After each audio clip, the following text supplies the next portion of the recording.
6 finale. And we're coming to you live from Austin, HQ of Data.World. I'm Tim Gasper, longtime data nerd product guy over at Data.World, joined by Juan Sequeda. Hey, Tim, we're here figuring some stuff out right now with our LinkedIn is being funky. So this is actually the first time in 160 episodes. I don't know that something's going wrong. Yeah, usually LinkedIn is a reliable connection. Yeah, so I'm like telling people LinkedIn is being weird. Find us on Twitter and on YouTube. Right? YouTube if you want here. Yeah, anyways, but always the show must go on here.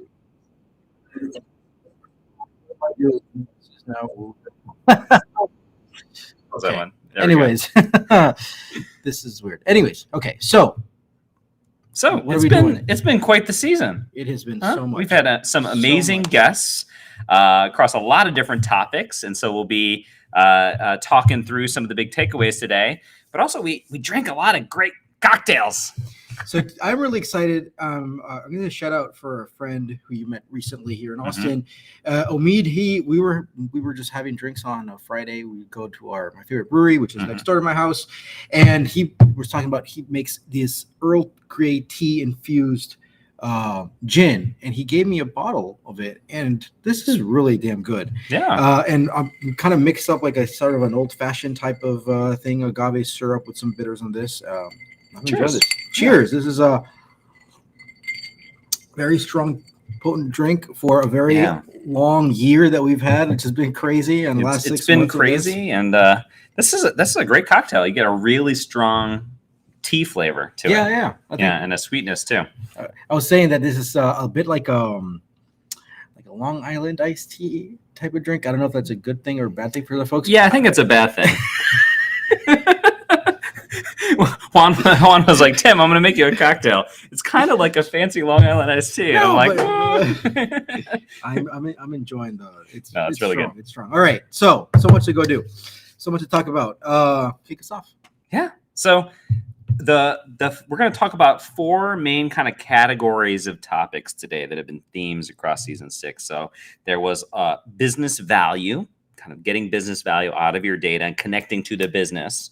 There was data fluency and culture, which we'll unpack a little bit more, technical aspects around data, and then AI. Everything's about AI, right? And so we're going to keep you on the edges of your seats, and we're going to talk about AI last.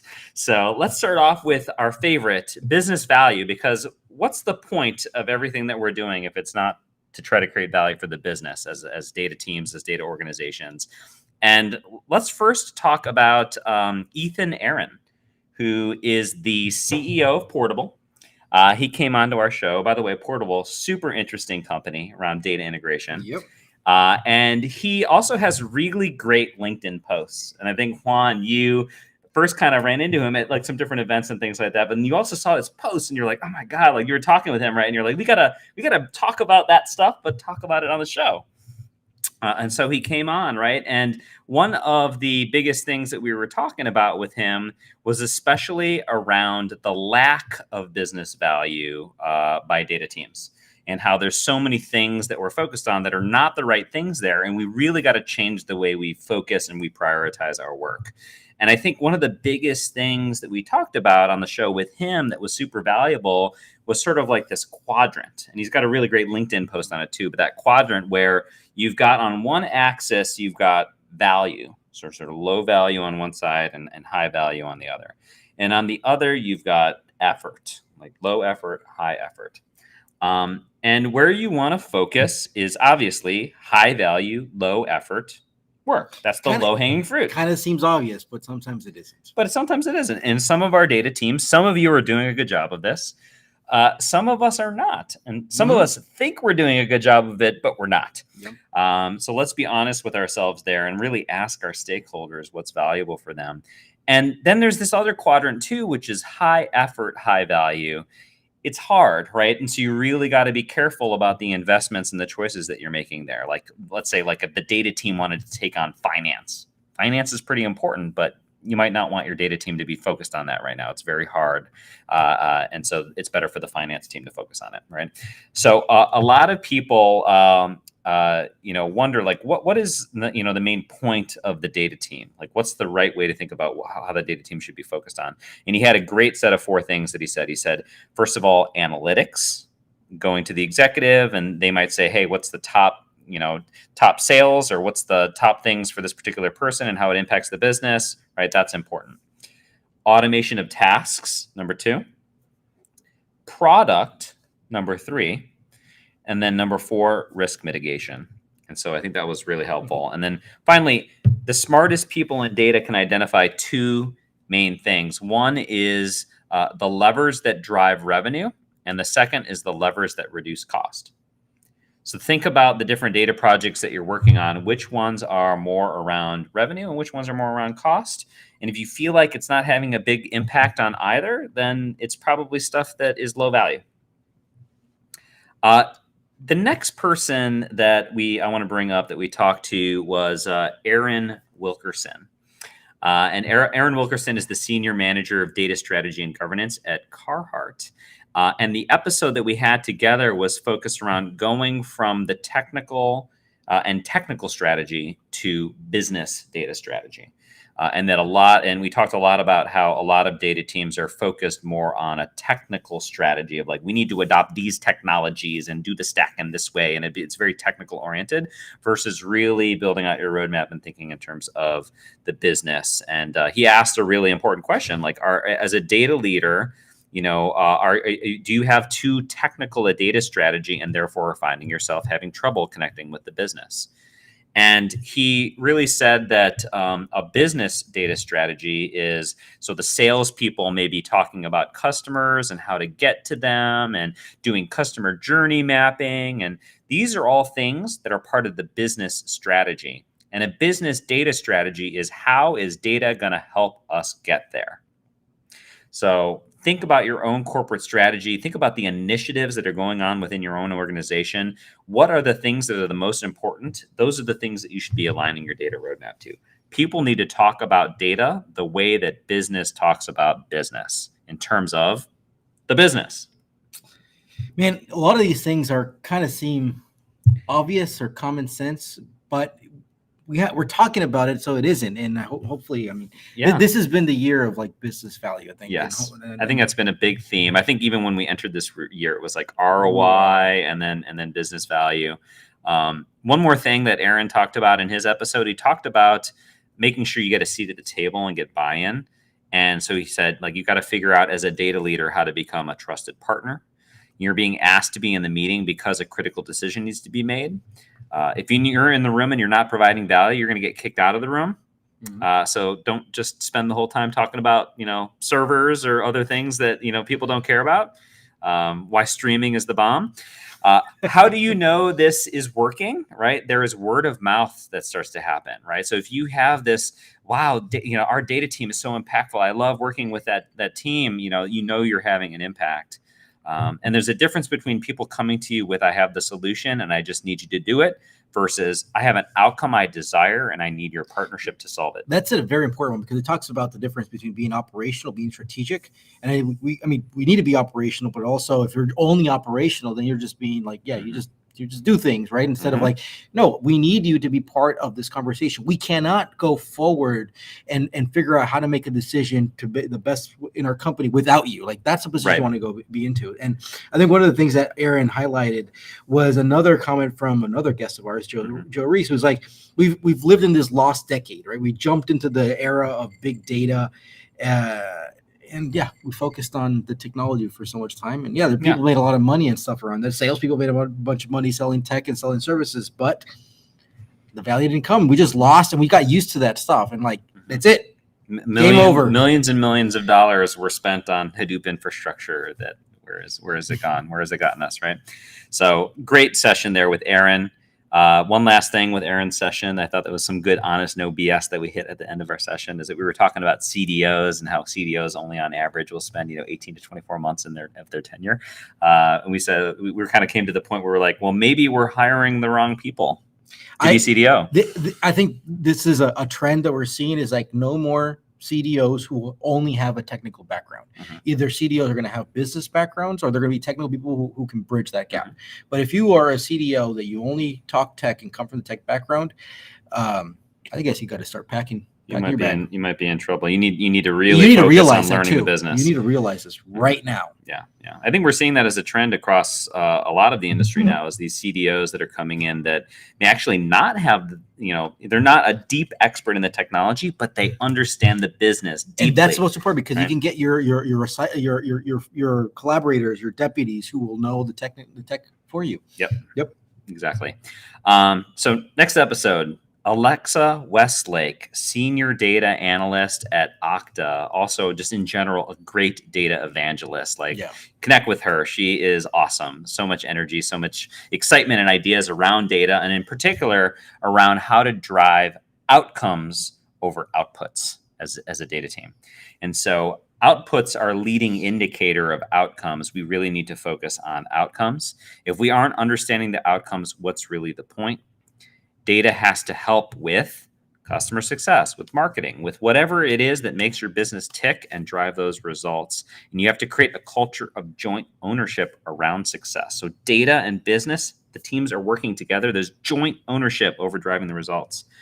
She said that there are 3 categories of sort of focus, right? One of them is around system improvement. This is kind of non-negotiable. You got to reduce load time, reduce costs. There's all these things that you have to drive, which are core in order to make things more efficient. Process automation, if we're doing those outputs correctly, we should see this getting impacted. And then people experiences. So you should see that, you're driving better customer satisfaction, that you're decreasing churn. How is it impacting the end consumer or the people ultimately? So I think that was very important. And those are the outcomes right there. And those are the outcomes. Yep, exactly. And we also talked a little bit about tools and processes and methods to be able to drive alignment around outcomes in the organization and create better partnership between data and the business. One of them was around OKRs and how it should be really important that the data team help different teams around developing and managing and tracking their OKRs rather than just be a downstream consumer of what happens there. And you really need to reverse engineer from the goal. It isn't rocket science to do that. The data team needs to be the best friend of automation metrics as well. Another tool we talked about was creating a council to measure scale. And that council can really help you to address the tech debt. It can help you to drive growth and innovation. If you're a small company, maybe you have to take on some of that tech debt. And so there's an opportunity cost around that. But as you scale, you need to really address that. So, building that council creates kind of a group of people that allows you to really look at the bigger picture and prioritize. Lastly, strong leaders. You need strong leaders in data and in the business who understand data. Look for empathy, look for self-awareness. Strong leaders are going to make you feel comfortable asking hard questions. That's another trend that we've seen. Empathy. Definitely empathy. Yep, empathy has been big. All right, last on business value. So we had Chris Tabb, who is a founder of Leat Data over in the UK. He's on the mean data streets all over the world. Hashtag mean data streets, bringing it to the mean data streets. And there we focused a lot around driving value from data, and in particular, sort of the honest, no BS around business value from data. Yeah. What is your definition of business value? Right. And so he started with the definition of business value, and he had very specific words. I was surprised at how specific his words are. Evidenceable positive impact on your company performance. So evidence driven, right? Positive impact on company performance. Yeah, and by the way, it's not always profit, right? Because look, his example. Look at Uber. That wasn't their goal. Yeah. For that. That's not how they were measuring. So not just company profit. For Uber, it was all about growth. It was take over the market as fast as possible. Yeah. Get in every city. So there's different. I mean, the way you define impact or performance is different for every type of company. Exactly. Yep. And another thing that he brought up that was interesting around business value is depending on what mode you're in, you're going to value different things. So if you're in more of a fiscal mode, then business value is going to mean you're trying to save money on the budget. You're looking for more quick wins, low-hanging fruit. If you're more in a growth mode as a company, then you don't necessarily have the luxury of waiting to see if things can organically grow and self-fund themselves. You got to get customers as fast as possible, or you want to get market coverage as fast as possible. Maybe you want to develop a competitive advantage as fast as possible. That's what business value means to you. Profit might actually be a bad thing to optimize for. You intentionally don't want to optimize for profit, right? And then finally, there's also a hybrid mode where maybe you're trying to extract some of the gains from the cost savings or some of the things that you're doing to then reinvest in innovation. And if you're in this mode, you need to create incremental value. You need to have a good story every quarter, so it becomes very time bound. And you really need to keep your stakeholders close on the journey, because if they start to worry that it's not making progress, then it could start to switch back into fiscal mode.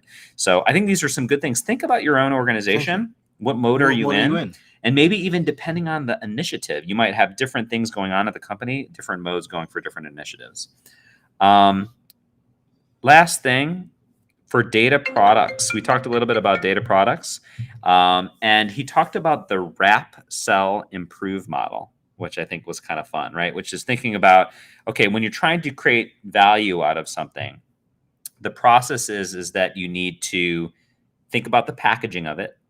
You need to really focus on how you're going to get people to want it, and then constantly be iterating and improving on it, right? And so in order to do that, thinking about data products and thinking in that way, that's going to allow you to think about things more from the business perspective. Take a product, make it stickier, make it more user-friendly. So data products, I think, is another big theme that came up a lot this year. Maybe last year it was more about data mesh. This year, like the specific part around data products and then things like data contracts, that has been much more of a focus. Yeah, and one of the things that I really liked about Chris's episode is that we started talking about this analogy with the legal space, right? He's like, they have to think about it like making the case, just like you make a case in the legal scenario. You have a small case, right? You got to win over the CRO, the CMO, right? That's how you put the big case forward, and that big case, the judge is the CEO, and then the jury right there is all the C-suite. So that was a great analogy. But think about it. Good analogy, yeah. I think later in the episode we go like, well, is everything supposed to be legal? Then I think we change into like the EV model and like electric vehicle. For those of you that are listening that have listened to episodes where we go real deep into on an analogy, that was one we went. This is a good one. Yeah, check out the episode with Chris. Also, I mean, business value came up all over the place, but specifically, kind of culture and data fluency came up. I know fluency is a topic that's very near and dear to your heart too. So because it's not literacy. Because what I'm glad is that many people call BS on the word literacy because it's disrespectful. So several things. One, we had a conversation with Wendy Turner Williams. She was a former CDO at Tableau and many other. It was at Microsoft for a long time. Her stat: 92% of businesses fail to scale data analytics, and 95% of that 92%, basically almost everybody, blamed culture. And if you can't scale data in this new world of AI that we're in, how the heck are we going to go scale AI? Now, the reality is that most people don't even understand what data culture is. So how about high quality business decision data that aligns the strategy that the business is focused on and enabling people around that strategy? So, for example, if you hear like, oh, here's a lead, well, in a business, like, how does that travel through the business? Let's understand that flow. Like, that is critical to the data culture, and that's literally the knowledge around the business. Data culture is really business knowledge, and literacy is not just about I'm going to learn SQL. It's really about learning the business strategies, and knowing how to ask those right questions. So part of also in thinking about the organization structure, there's no one size fits all, right? So you think about where does the CDAO or the CDO report to, or the CIO and so forth. The CDAO should be the CEO's best friend because the CEO is a number one customer for data. But what's interesting too is he highlights is like, look, software companies, especially big tech companies, they don't have CDOs. I know a lot of conversation, people are like, the goal here is to kind of get to a stage in the company that you don't need CDOs anymore because the data is already so over the place. So that's an interesting point about it. Be aware that data is political, right? And I think we forgot to start talking about our t-shirts, right? I think that's another t-shirt phrase right there. Data is political. Yeah. So we're talking about how do we turn like data into a first class data maturity frameworks, things like the DCAM, like be able to understand these models, these maturity models, educate yourself, understand the internal org structure, network. Who do you influence? Who gets it? Who doesn't? You want to be connected to those people. What are the values of your organization, and how does data help to enable those values? How can data help others?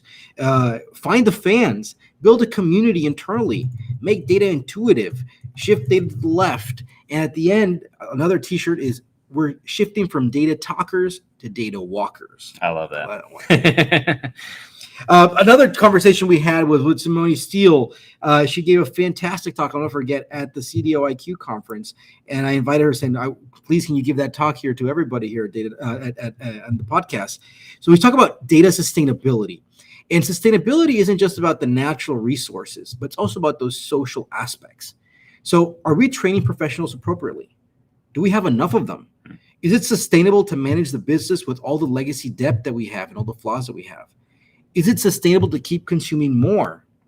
So she has this great diagram that she went over. She says that there's these two things that are happening. One, there's a development of tech and all the potential benefit it brings, right? So cloud computing, generative AI and LLMs, right? These are all big inflection points. And then there's a second curve, which is also improving, but at much lower rate. And this is the actual and the real benefit that's coming from that technology. Mm-hmm. So, but we also know that there's like regulations and things that will start to flatten out these curves. The issue here is that things are not being designed correctly in corporations that we can keep up. The real value is not keeping up with the potential benefits. And that's that sustainability gap. And her position is that this is going to be the focus of the next generation of leaders. But this is going to take time because following the Planck principle, science progresses one funeral at a time.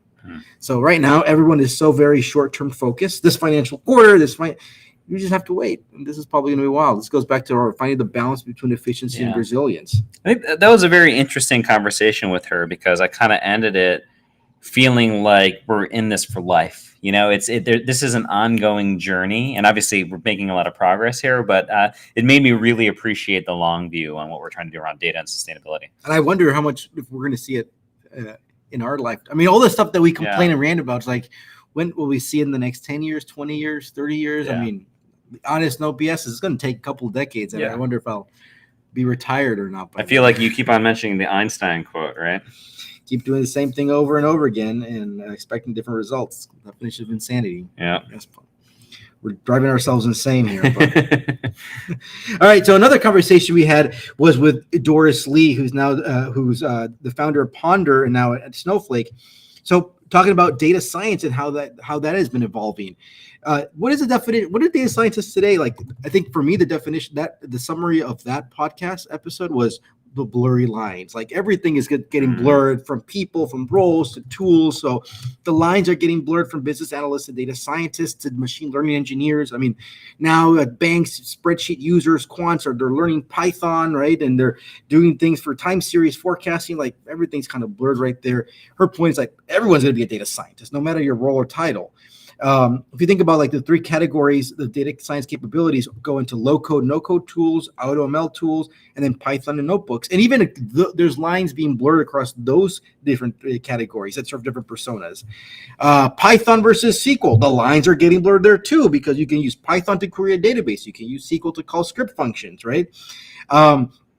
At the end, like this shouldn't matter, right? The futures are there's APIs that are agnostic to what the data's backend is, and kind of ... going forward, LLMs are the APIs for humans. That's another good quote from Mike Dillinger. I think a t-shirt quote that we'll talk about. And then finally, I like the open source landscape around this, right? One, I need to load in my data and transform it. That's what pandas are for. I need to compute statistics or machine learning models. So we have scikit-learn, all that stuff. And then third, I need to visualize things. And at the end, you have IDEs and development environments like Jupyter, notebooks, and so forth. Mm-hmm. Well, one big takeaway that I liked out of Doris's chat is that like the idea of a data scientist is becoming very flexible. And it overall seems like a good thing. Yeah. Because it means that it's a big tent that a lot of people can come into. It's no longer this idea that you're like a big data machine learning type person. You know, they can come in many different flavors. Agreed. So then we had another conversation with Kristen Kim, who is at Post Holdings. And this was all about the power of collaboration. This was full of t-shirt quotes. I got that one, right? Yes. So one of the things is like it's the power of collaboration. It's really the undervalued value that matters. So her point is like, if you're implementing a data catalog, you end up with a treasure trove of just so many different use cases that you can stumble ideas, you can amplify other people's ideas. Like you can there's just so much stuff that you can go do, that serendipity that's hard to put the value on, but that is actually the true value. So when people talk about value, her quote is the what, the why, and the wow. And her big rant there is like, you just go sideways when you start talking about the how. Oh, people get into like the canonical models, the taxonomies, the lineage. Like, she's like, no one really gives a fuck about that stuff. At the end of the day, it's a how. Give me the what, the why, and the how. And the wow. The wow. Sorry, see, no, not the how. Yeah, later on. I like she says, back to the what, the why, and the how, and then you can talk about the how. Yeah. She says like, we need to become storytellers. Make it relatable, have analogies. Like her analogy is like, data is an ingredient. The catalog is a grocery store. You get a piece of data ingredient, you mix it up, you create a forecast. Like the catalog is like your cookbook, and your recipes live in there. And another one, she's like, you have to be like Paris Hilton. I don't get out of bed for less than $1 million. So focus on the stuff that makes a difference. That is the wow. That connects back to Ethan and some of the business value stuff. Exactly. I mean, this is all connected here. Another good point to think about, the Levi Strauss model. He didn't go to mine for gold himself. He put the tools and the genes in hands of people that wanted to go mine the gold. Like, we gotta kind of influence the influencers in a way, right? That's how we're going to go find ways to scale. Another good quote: don't be the data scientist that gets lost walking in their random forest. You either win or you learn. Another great quote from Kristen. And what grown-ups call change management, right? It's paying attention, and it's all about the people part. Fail fast, but not too big. And yeah, project management is hard. It's an art and a skill. Don't overdo it. Yeah, Kristen was a great guest at a great episode. She has very professional irreverence. Yeah, that episode we were in Orlando, so I was like outside at the pool, and you were in London, I think. Yeah, I think I was in London. You guys were in Vegas. Yeah, what a weird thing. But all right, and awesome. then another thing that's coming up is data storytelling. We're super excited. We had the chance to chat with Kat Greenbrook, who just released her book on data storytelling. What is it? How do we effectively communicate our data insights? And this actually starts becoming an issue when as organizations start to mature. Why? Because you have so many dashboards, because they're so easy to create. So you really need to understand your audience. So if you're presenting a dashboard to folks who have no idea, they need a story. You're presented to an expert, they probably don't need a story. And there are 3 reasons why you need to create data visuals: to discover, to inform, and to educate. But be careful about, another t-shirt quote, the chart vomit. What are anti-patterns of data storytelling? Thinking that a dashboard is a data story. Really, the data story is something you should be able to go write. You need to be able to write it down, understand it before you can communicate it. And then telling the story is really focusing on the impact. You tell a story so you can have an impact on the business. So what are the projects that are working on? What are the goal? How are you going to impact that goal? And another great quote that I love: what is the goal above your goal? And something that we loved: how do you tell a good story? The 3-act structure, right? From Greek theaters, the and, the but, and the therefore. So he's like, and, but, therefore you have to do something, right? So if you're doing and, that's chart vomit. That's chart vomit, right? People get struck because it's an agreement. Yeah, I shake my head and. But is that contrast that gets me into the next play, that next act of what I need to go do. Therefore, I need to go do this. So I think these were all so much different aspects about, like we talk about data storytelling, right? The collaboration, how the roles are all being blurred, thinking about sustainability, and just about how to turn data as your first class. And these are all the aspects of culture that organizations start thinking about. So again, it's people, process, technology, and this is all about the people and the process aspect. Yep. Yeah, I especially enjoyed at the end of that episode when we did a lot of the and but therefore experimentation. Yeah. And it makes you realize that a story is embedded in almost everything. And what we're trying to do in navigating these data politics, to connect it back to that, is we're trying to tell a story that people believe and want to and see creates value. So even think about in your own work, like we know we had the best sales quarter ever, and our marketing team is awesome, but the pipeline is not looking very good. Therefore, we need to make sure we focus on marketing, right? Everything is a story, and this data storytelling is what's going to make you really successful. All right. Now let's dive into some more tech stuff. Now let's get nerdy. I mean, this has still been nerdy. Well, that was business nerdy. Now we're going to get, I don't know, what is this kind of nerdy? Tech nerdy? I guess. All right. So technical aspects around data. So first, Joe Reese. Is Reese? Rice? Reese. Joe Reese. I think so, right, yeah. Joe? Joe, correct us if we're wrong. We've been saying it wrong too many times then. He is the CEO of Ternary Data, instructor at deeplearning.ai, and also wrote the book, The Fundamentals of Data Engineering. Great book. Make sure you check it out. It's more than just the nerding out. It's also best practices and really thinking about approaching data engineering in a smart way.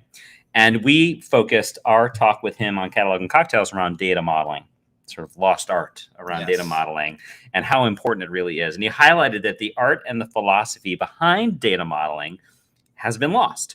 And he stressed the need to really reconnect with these fundamentals in order to not just have a better data foundation in general and have cleaner data, quality data, but just to realize the AI potential. This is the AI-ready data world, man. I mean, if you're not focusing on the semantics, on the modeling of your data, you're going to live in crap, and that stuff is not sustainable. You're going to fail. When I first met Juan, so Juan's company, Capcenta, was acquired by Data.World. You had a couple of catchphrases, right? And one of them was the beautiful data. And the opposite of beautiful data was the shitty data. The shitty data. That was the the friendlier version or not friendly version. The inscrutable data was inscrutable, right? Inscrutable data. Inscrutable. And I always think about that word inscrutable. And like, we want AI to come in and understand our enterprises and understand our lives and just become this magic pixie dust. But honestly, the metadata and the data that we have available for it to use is inscrutable. It is not beautiful. It is not modeled. And if we really want to capitalize on AI's potential, it has to become beautiful data. It has to be AI ready. So we're so used to seeing modeling as an exercise of capturing ad hoc queries and responding to ad hoc requests, and not focusing on traditional conceptual modeling and then logical modeling and then physical modeling. And it's not to say we have to swing the pendulum all the way back to let's spend 2 years arguing in front of a chalkboard or a whiteboard about what's the architecture going to be, and what's going to be the snowflake edges versus the hubs, and we have to make sure that we do a balance and that we stay agile. But we've become so focused on the tactical. What is the risk of not thinking enough of modeling? Well, you're going to do dumb things more quickly, and you won't know that you're failing. And then you just continue doing more dumb things, and dumb things keep going, and then just driving yourself insane. Yep, exactly. So there's not one single way to do modeling, I think was another great takeaway from Joe, right? There can be these religious wars about, should you do Inman? Should you do Kimball? Should you do this? Yeah. So don't get caught up in the religion around that, right? They're good for different use cases. Each one was optimized with something in mind. So think about how are you using the data, pick the right mode for you, and perhaps it's even a little bit multimodal.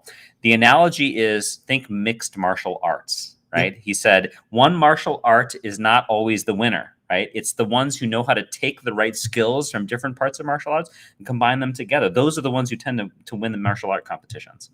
100%. This is something like I go through all the time, and they're like, "Oh, we should do it this way." That was like, and then I catch myself being pedantic. I'm like, "Hold on, wait. Mm-hmm.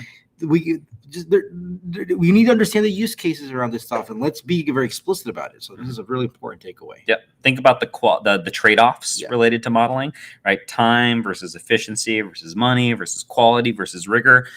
Get an answer out the door as fast as possible versus being more rigorous, right? Do the right thing, but Don't over-index on just doing the fast thing. In data, you can mask over debt with another query. And that's, I think, one of the issues. I mean, we're seeing this more and more where you have a bunch of quote unquote models that you're modeling, and then it's just a query over a query over a query, and then it's just making a big pile of shite. Yep. All right. Next, data contracts. That was a recent one with Andrew Jones. Yeah. So Andrew Jones, the guy who wrote the book on data contracts, go check out his book. Go check his posts out. Very interesting conversation. We started off with, what is a data contract? It's an agreement between those who produce data and those who consume it. Simple, clear, right? There are then details, of course, to how that's actually communicated and enforced, right? It could be service level objectives, SLOs. It could be service level availability, SLAs. It could be owners, etc. It lets you manage responsibilities around data and have expectations and dependability around it. It helps you to understand it. So data contracts are probably things that already exist in your organization. It's just a lot of it is implicit. It is not explicit. It is kind of unknown. It is a source of distrust and complication. We should get a little bit more concrete about these things. A data contract needs to be something that you can depend on. Anything that describes the data and sets expectations around the data is not necessarily a contract, I think, is one of the things that we really came away with this from. Mm-hmm. So, for example, a schema, a data schema, right? It has some contractual aspects to it, lowercase c, but it is not a data contract in the way that we think about data contracts. And that's because it alone does not guarantee anything, because you can change the schema. But if somebody says, we will never change the schema except with 30-day notice, and this is the way we're going to communicate about it, okay, now you've created a data contract around it. Mm-hmm. What does it mean? He talked about shifting left around responsibility. What does it mean to shift left around responsibility? Well, actually reminds me of an episode we had a while back with the gentleman from Indeed, one of the leaders that was there, right? Or was it Intuit? Intuit, yeah. And we talked about shifting left, and there's a little bit of a software engineering mentality here, which I think was an interesting conclusion that we kind of came to at the end when we were thinking, okay, interesting. Data contracts have slightly different meaning in the context of tech organizations, software organizations, where it seems to have become more predominant. And now other industries are trying to figure out how they take the best ideas around data contracts, which might change the shape of it a little bit as you talk more just about a contract on a warehouse. When Andrew was talking about contracts, he was talking about like when you have software that is serving customers, it is creating data. Like the people who decide what data is captured is the engineer who wrote the code for that software. Yeah, this is something that we really need, that when you're having the conversation about things like data contracts, mm-hmm. is like you really need to understand the context of where those people are coming from, right? Yeah. So if you are actually in control and writing the software, you're a tech company, like, yeah, the contract for you is different than, no, I just consume data that comes from Salesforce, so I can't go tell like I can't, there's things that I can't control, mm-hmm. right? So that's something that we need to go. Yeah, you're an insurance company and you've got all these files that are coming in from different places and they're messy and you have to massage them, and like, but you can't tell them to change the file format. This is probably one of the reasons why you see that big like tech companies don't have really CDOs, mm-hmm. because it's like the data function, like the work of data is really embedded so much in just the culture of how engineering is being done. It's the product and engineering organization that owns the creation of the data. Exactly. Whereas most companies have to deal with the pain that comes with the data, how it comes. And so there's a different problem there. So super interesting. Mm-hmm. So what are not data contracts? Well, it's not data contracts is where you don't shift left far enough. And also it's where it doesn't improve the data quality.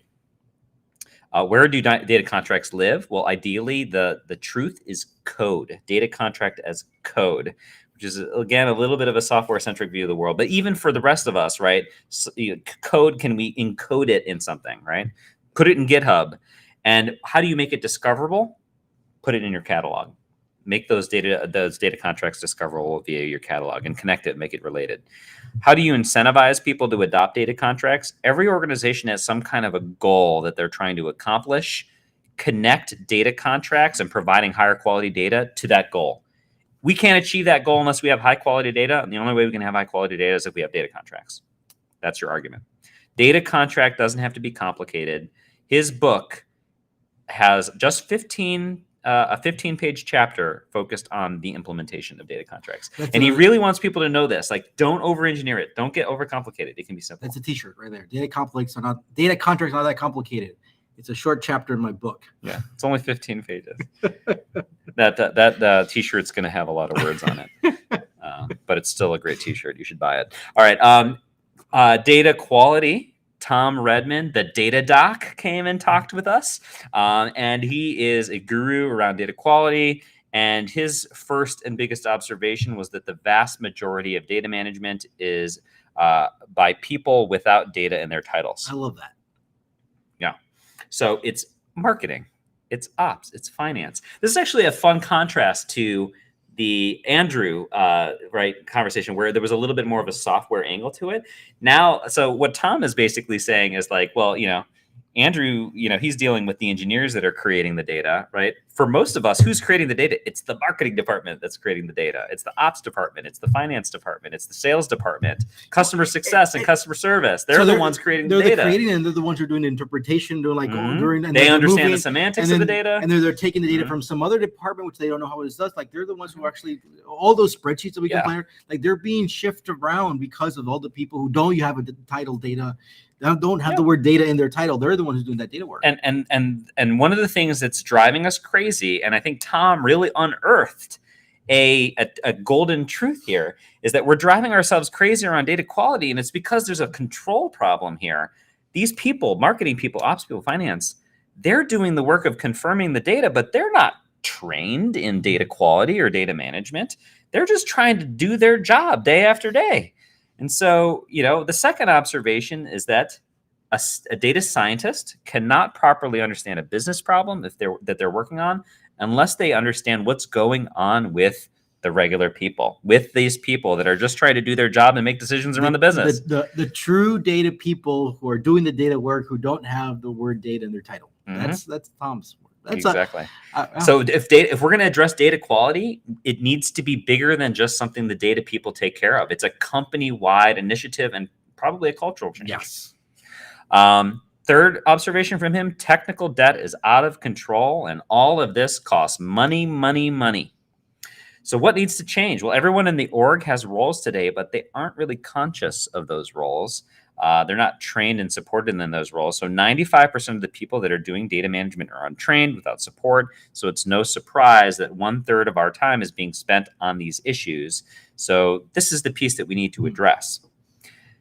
Bad data, is that a thing? Yes, but it can be nuanced in terms of, is that an address I can send stuff to? If no, it's bad data, right? So there's some interesting semantics and also some subjectivity to what quality is, but you can define it. Yeah, and what I liked about that is that you can there's a spectrum of like what's easy and hard. If you ask, is this good or bad, and there's a clear answer that says, yeah, this is good or bad, then yeah, that's an easy thing, and probably 80% is going to be like that, but the other 20% is like, oh, it's going to be so complicated.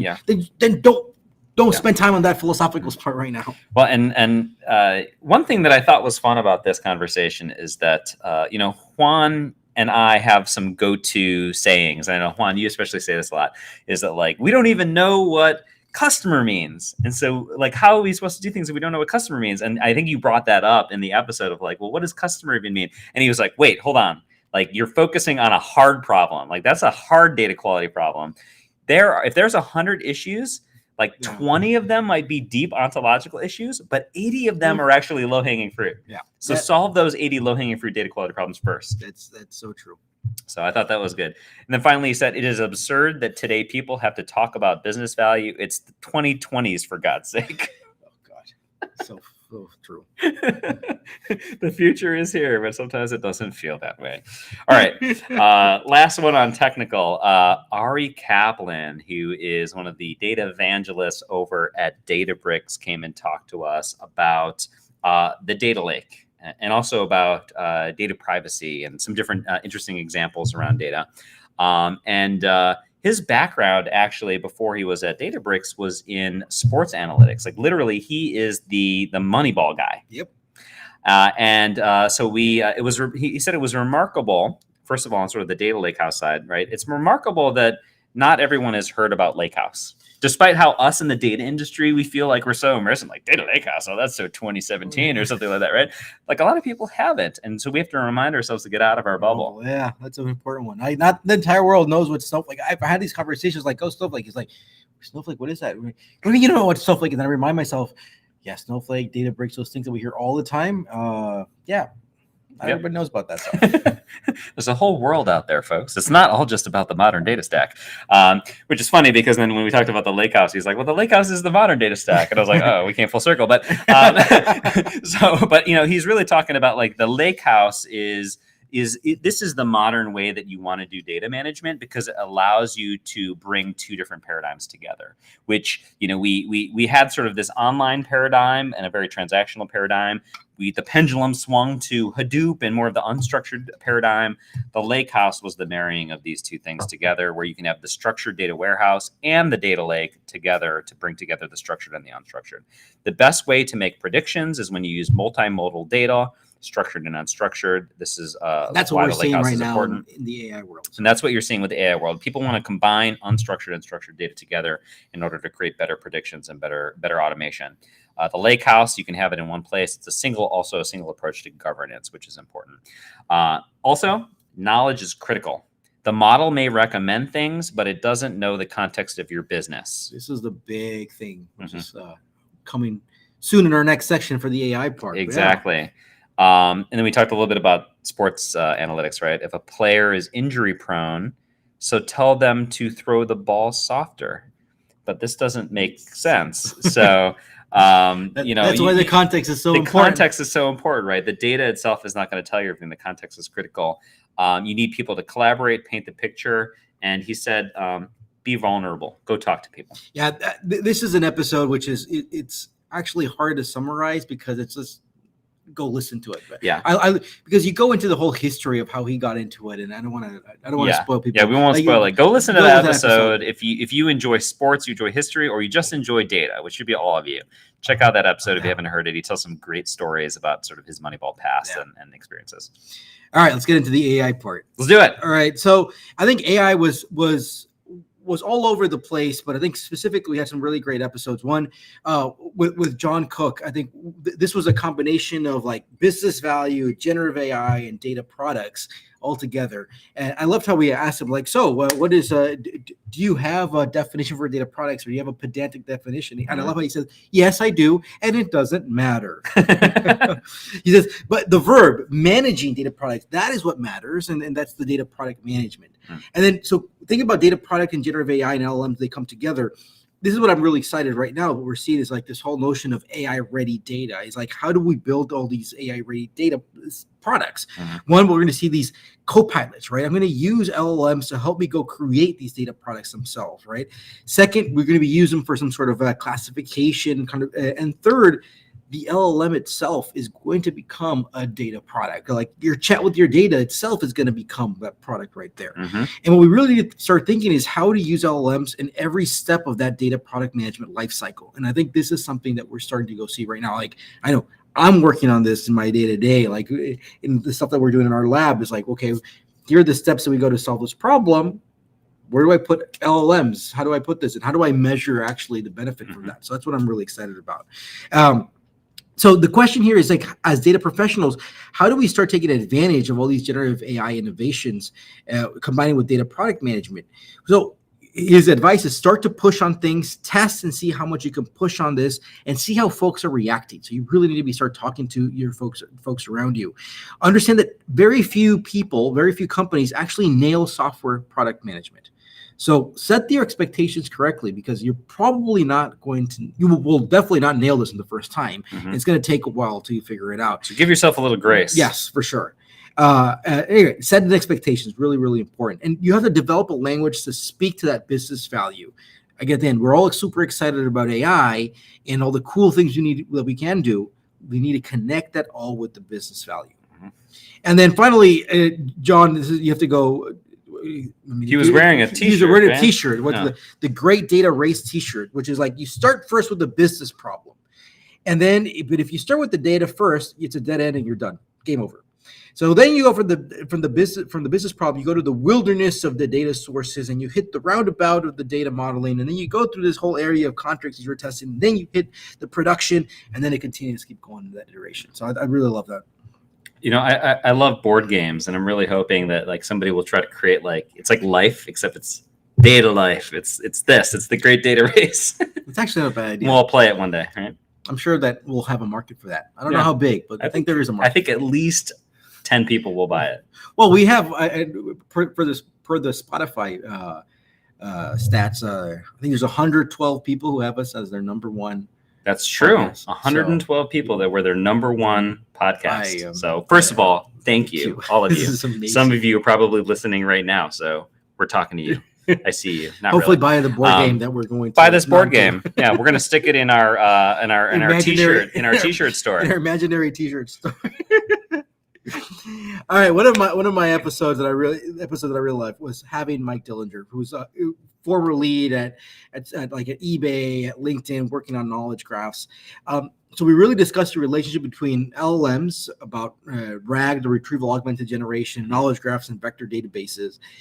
One of the quotes for the t-shirt, for our imaginary t-shirt store, the LLM is the API for humans. And so thinking about like how do knowledge graphs and LLMs come together, it says knowledge graphs are great for reasoning and coherence, and LLMs, the large language models, are great for language. Knowledge graphs, these are the semantic layer, and I think this is a conversation in another episode that we had with Dean Alleman going, what you're talking in a second is, knowledge graph semantic layers is basically the same thing, right? We have so much marketing going around. But so vector databases, how does this come in? So first of all, vector databases are about focusing on the strings, right? You push strings in and you're trying to associate strings with strings, but this breaks down because you can say, hey, wine and cheese, those two things go together, but that doesn't mean that they're in the same food group, right? Doctors and nurses, those are related, but they're not synonyms to each other, right? So this is when things go break down. So there's some inherent limitations when you focus just on the strings, and this is where knowledge graphs come in because it provides that context that gives you and that distinguishes all these different things. And the knowledge graphs therefore bring you the accuracy, which is critical for any type of enterprise applications you want to go do. I think if you're creating applications that are not for the enterprise, this is fun. It's okay if we have mistakes or stuff. But for the enterprise, accuracy is critical. Explainability, even more, because it's going to provide trust. And at the end, you want governance around all of this. So what does the RAG architecture look like? And I like how he puts it up. Look, it's you have a query, you have this background that goes to some software, and it has the knowledge graph, the database. You're trying to get all this context out that is relevant to that question. You add it back to the prompt that sends it back to your large language model. You have all this context. But the honest no BS here is that seems like a Band-Aid. And we were brainstorming during this episode of like, what does an architecture actually look like? And I think we're figuring this out, right? I think 2024 will be the year of figuring out what these architectures look like. And I think we'll see two architecture. I mean, there's the architecture of how we can do things fast and kind of just quick and dirty, the Band-Aid approach. But I think what we're going to start seeing is the enterprise is realizing, wait, I cannot really put this out in production and use it within my company, using part of my product, if I don't understand how this is really going to go work. And what we are starting to go see is the knowledge graphs are going to be that intermediate layer of providing all that accuracy and explainability. Yeah. Every company is going to try to build their own LLM or a set of LLMs that represent their knowledge and their capability, and they will all run into the same problem. And connecting this back to the episode with Joe was about the data modeling, is that we really need to focus on the meaning of this data so we know that we can effectively use AI. We are underutilizing knowledge graphs, and it's not just for RAGs. It's like we should be using knowledge graphs to help for the training in the first place. Other great quotes is what are we getting from knowledge graph is adult supervision and the definition of hallucination, returning the best crap. I think that was my favorite part of that episode. So to wrap up on this, we had an episode with my colleague Dean Alamang. So together with my other colleague Brian Jacob, we had an episode just sharing about our recent work on our benchmark that we did, and that was comparing the usage of knowledge graphs when it comes to answering enterprise questions over enterprise databases. And one of the things that I think has been troubling myself and many people is like, hey, we're making all these claims that, we can go ask questions and chat with our data, but all this chatting with our data is over unstructured, over the strings that are in vector databases. But what happens if you have your data in your SQL databases, in your lakehouses and so forth? What's going to happen? And I think people acknowledge like, it works pretty cool and cute for small tables, easy questions, but how is this going to look like in the enterprise? So having that question in mind, we were like, let's set up an experiment, and we come up with a framework where we're looking at enterprise schemas. In this case, it was about insurance, using this open standard from OMG on an insurance model, have a spectrum of enterprise questions, easy questions to harder questions. So day-to-day analytics to more of the metrics and strategy questions. And then also the spectrum of complexity on the schemas. Is it a couple of tables, or I need 9, 10 tables to go answer these questions? And then have explicit all that context, all that metadata, all that semantics, all that knowledge. So we put all these things together and we ask all these questions without a knowledge graph. So basically using large language models, the question, writing SQL directly, and using the knowledge graph. And what we see is a 3x difference. So you have 3 times more accurate responses if you have a knowledge graph versus if you don't have a knowledge graph. So that was really cool, and to see how that work has made so much impact so quickly, went really viral, and it's really cool to see. How many views was it? Well, I mean, I made my post and there's like 100,000 views, and between that and Twitter, and then just so many people contacting us, and folks like at DBT have already replicated, other startups are replicating this stuff, and so it's really cool to see how people are acknowledging that we need to invest in knowledge graphs to have improve the accuracy of LLMs. Therefore, the takeaway, we need to invest in knowledge graphs. We need them to treat semantics, metadata, modeling as first-class citizens.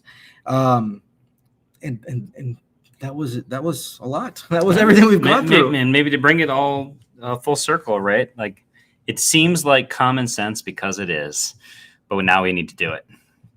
That's kind of a theme across everything, right? Yeah. Well, to wrap up here quickly, what we've done here is that we've you did something cool here, right? We didn't take the transcripts, as you all know. Well, maybe you don't know, but Tim and I, whenever we're talking with having the conversations of the podcast, we're taking notes live. So when we provide the takeaways live, we've actually been writing them. So I took all those notes that we have of our takeaways. And then I just fed them into GPT. So this is literally chat with the takeaways of the takeaways. Exactly. So I have some questions here. So we're going to probably share this GPT with folks. So whoever has the ChatGPT Plus can be able to go access this. And you can ask questions like, here, what are the takeaways for data practitioners? And they say, well, the highly relevant to the work is fundamentals of data modeling for AI success, focus on data quality and people, align data work with business value, data as a strategic asset. You can keep going around these things. And what are takeaways for data leaders? Embrace core data modeling semantics, prioritize data quality and human factors, align data product with business values, and so forth. So this is it's pretty cool that we're going to start doing this and kind of feeding our transcripts and stuff to GPT, so you can not, I guess, please continue to listen to us. But if you don't listen to us, you can chat with us. Share with us your takeaways, because we want to see what your takeaways are of our takeaways of takeaways. I'm trying to think about how to put another takeaway in that. But. Sorry, I had to. Tim, it was a pleasure. Cheers. Is 6 seasons. This is year, I forgot. 4? We're on year 4. Yeah, year 4. We need to. Season 6. How many episodes? 160, 70. Something like that. I guess it depends on how you count. Yeah. This has been so exciting. We can't wait to figure out what we're going to do next season. We're always trying to innovate, always trying to make this better. Tell us how you want this to evolve, how you want it to be better. And we're just so thankful to Data.World for allowing this to happen, and to you all for being an awesome audience and community. Cheers, everybody. Cheers. Happy holidays. Happy holidays.